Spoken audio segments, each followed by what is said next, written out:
This is Artemisia vulgaris, my absolute favourite herb, if that's possible.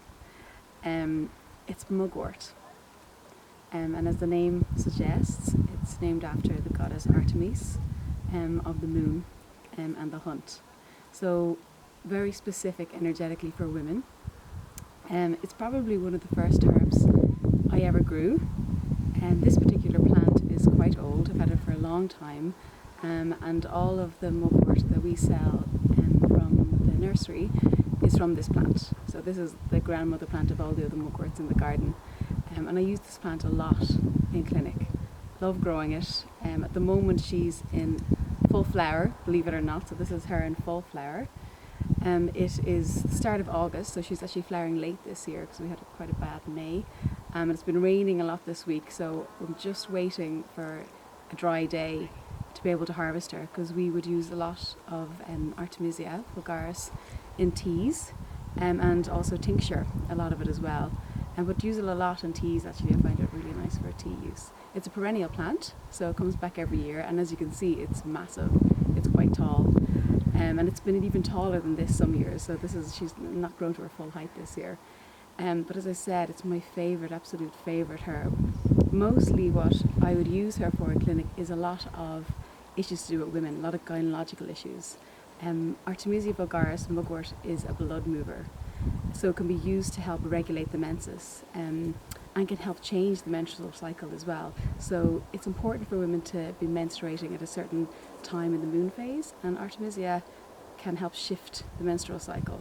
So you see that quite noticeably. And for conditions like polycystic ovarian syndrome, endometriosis, or even just severe PMT, that can be really important to get a woman cycling at the right time with the moon cycle.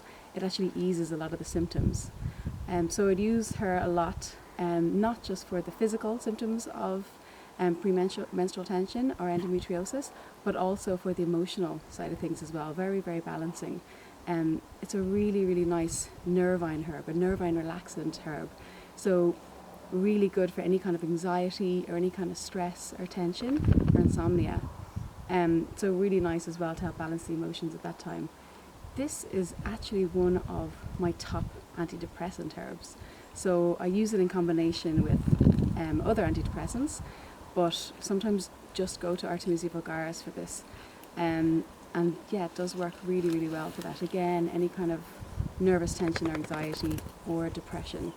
And as a blood mover, it can really help actually relax muscle aches and pains as well. So there's a whole host of herbs that I would mix that in combination with mugwort for this. Mugwort is actually used in moxa, so moxibustion treatment, which is traditional Japanese, Tibetan, Chinese medicine treatment, Mongolian even treatment, and other cultures as well. And it's where you use acupuncture to pinpoint meridians, and you burn moxa on the needles, or else you burn moxa straight onto the points along the meridians. And what it does is it expels damp and cold, and it moves blood and it moves chi.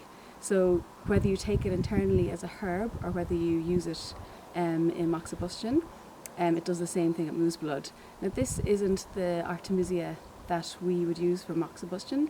That one would be yomogi, which is Artemisia princeps. So we grow lots of different Artemisias here, and a lot of them are used in similar ways, but yomogi, so that's its Japanese name, would be Artemisia princeps, which is mostly used for moxa. Also, one of the things I love to do with this plant is to use it in a very traditional way, and that would be to inhale the plant. So not practice that much these days is actually burning dried herb and inhaling it. And it's a way of even just touching and being around your plants is a way of taking on their energy and their healing properties. So this is a really nice way to actually use Artemisia vulgaris, and that's what I love to do with it. And it is known to help aid prophetic dreams and to aid the body into a more deeper kind of conscious level. And it's traditionally used for astral projection even. So mugwort is a really lovely plant for you to use towards night time, whether you're just taking it as a tea, and whether you have it prescribed to you in tincture by a herbalist, or whether you just want to inhale it. or spend time with it. So extremely protective plant. It's a plant that I would often take branches of and bring inside, or it can be nice to use the dried parts of the plant to make smudge sticks, and you can burn them and inhale them. So quite a nice way to take in the plant. But yeah, that's Artemisia vulgaris mugwort, my absolute favourite herb.